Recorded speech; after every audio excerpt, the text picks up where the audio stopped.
শ্যামবর্ণের যুবক, তোমার চোখ ঢেকে রেখো, আমার ধর্মে নেশা করা হারাম।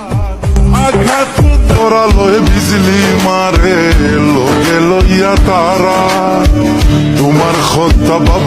অল্প বয়সে পাকিলে তাল, দুঃখ থাকিবে চিরকাল।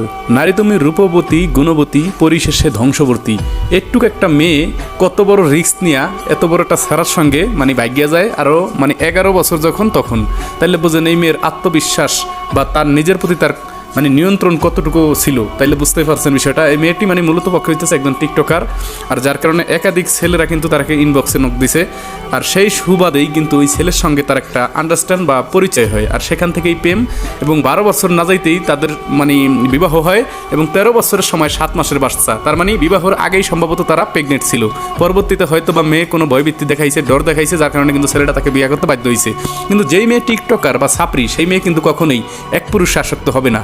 আর এটা ইতিহাস ঘেটে আমি বারবার দেখলাম, যেই মেয়েরা অনলাইনে তাদের দেহ প্রদর্শন করে তারা মূলত 12 পুরুষ আসক্ত থাকে, যার জ্বলন্ত প্রমাণ হচ্ছে এই সুন্দরী কিউট মেয়ে জুই।